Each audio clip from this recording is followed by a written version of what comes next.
Now to The Voice, and with 1 day left to go, with the polls looking miserable for those seeking constitutional change, the media has become as desperate as expected.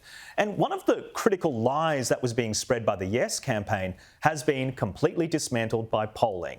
Now, you would have heard how this proposal is the one Indigenous people want, the one that they put forward, and the one that more than 80% of Indigenous people back. Over 80% of Indigenous Australians will be voting yes. First Australians, more than 80%, are asking for this. Listen to the Aboriginal and Torres Strait Islander people who overwhelmingly, more than 80%, support this modest proposal.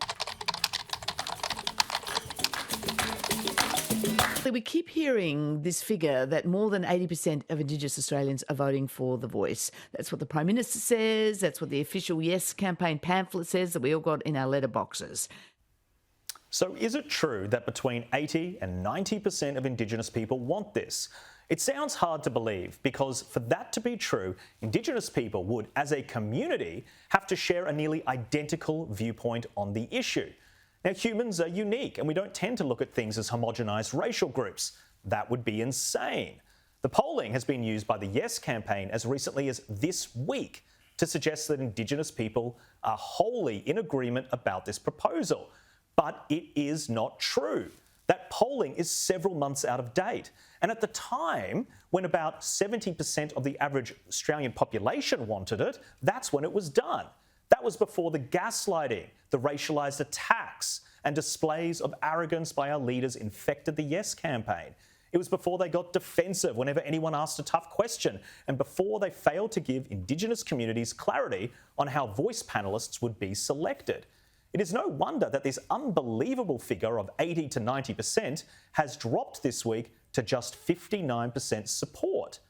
The Yes campaign has continuously wheeled out a poll from March which shows 83% of Indigenous Australians supported the referendum proposal. However, a Sydney Morning Herald Resolve poll released on Wednesday showed only 59% of Indigenous people would vote yes on Saturday.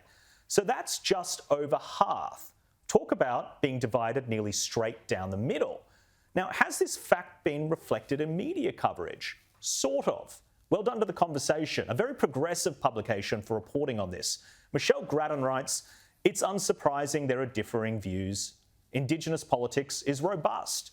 Also, Australia's First Nations include a multitude of nations. With smaller nations concerned, larger ones will dominate a voice." But The Guardian turned a blind eye to this fact and editorialised in favour of The Voice despite a drop in support.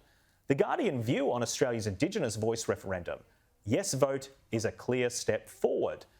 Guardian Australia believes a no vote will be a triumph for populist misinformation, a political victory devoid of practical answers, and freighted with an unimaginable burden for First Nations people who will know that the country has judged their call for inclusion and decided against it. Now, it is comments like that which killed off The Voice, but I suspect on Sunday there will be little self-reflection from those in the media who were their own worst enemy. Well, Sophie, let's hear from you on this issue. What do you make of the way that the media has covered The Voice this campaign? Do you have any complaints? Well, Jack, I would argue that there's been a very strong support for the Voice campaign and the Voice proposal throughout this whole months of talking about it in the media. We've seen, I would argue, very positive coverage from the ABC and, of course, The Guardian and 9 newspapers on this as well.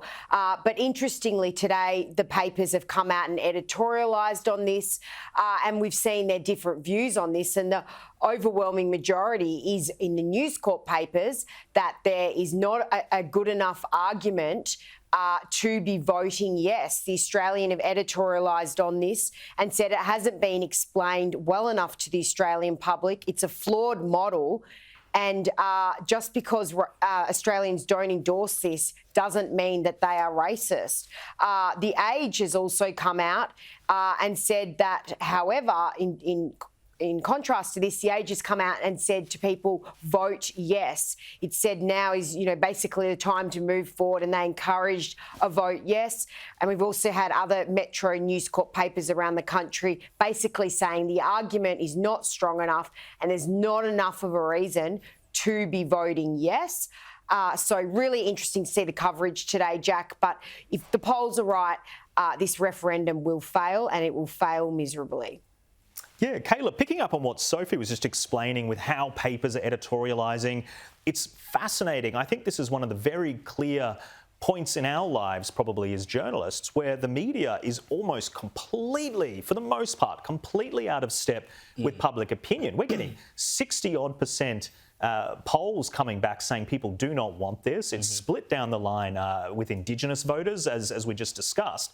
But the media, for the most part, is campaigning for this. It's almost like they don't care what their readers want, what their constituency wants. They just want this thing to pass. Well, that's not unusual in the left-wing media, and that's why the ABC's radio ratings have been going through the floor, because people have had jack of it. They don't want to be lectured about these issues. And this line that you were talking about that's been run continuously about, 80% of Indigenous people support it. Polling that was recently done seat by seat found Lingari, a federal electorate in the Northern Territory, which has an Indigenous population of about 40%, is currently sitting at 63% no to 37% yes. That's an electorate with a massive Aboriginal population. And then, of course, we had the polling this week from Resolve, which showed about 59% support overall from Indigenous people. And the question is, if you can't even get 2/3 of the people for whom this will supposedly help to vote for the thing or to support the thing, why would you expect that anyone else will do so? The 9 newspapers and the ABC have done their best, The Guardian have done their best to run the line about why we should need this. But the question fundamentally is, do Aboriginal people want it, or do Indigenous people want it, and do they think they will benefit from it? And there is clearly no consensus on that matter.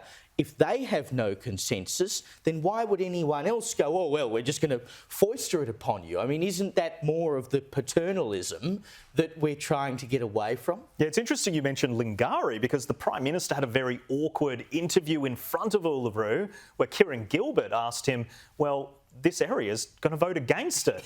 It was very awkward. He didn't like the question at all. Look, Sophie, I want to go to you now, because you've been doing some great work on this Jackie Felgate story. I hear there are some developments. Can you walk us through it? Yes, Jack. So for those not familiar with this story, our 9 Radio has been basically in damage control for the past month when I revealed that their newly appointed 3AW Drive host, Jackie Felgate, had 15 lucrative deals, commercial deals that were not disclosed on the commercial register by the station. And as a result, dozens of deals have been since disclosed across their 4 radio stations. Well, this week I reported, Jack, that 3AW have updated their registers. They have provided information to the media regulator on this, but this is continuing to unfold. I'll have more on this in Monday's paper.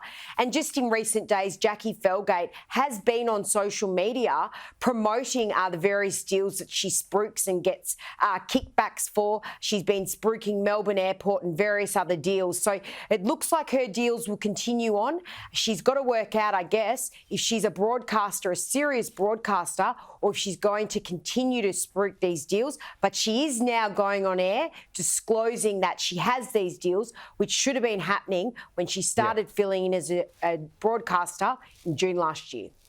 Great reporting, Sophie. And Caleb, final word for you. Walk us through your story of the week. Story of the week was exclusive in the Herald Sun from Carly Douglas on Galit Carbone, who was the first Australian to have died in the fighting in Israel. These stories just bring a human light to what is going on over there, and are so important from that perspective to bring us down back to earth as to what is actually going on. It's not just statistics about this person's died, that number of people have died. And just great reporting from a great young reporter at the Herald Sun. Caleb Bond, Sophie Ellsworth, thank you for joining me.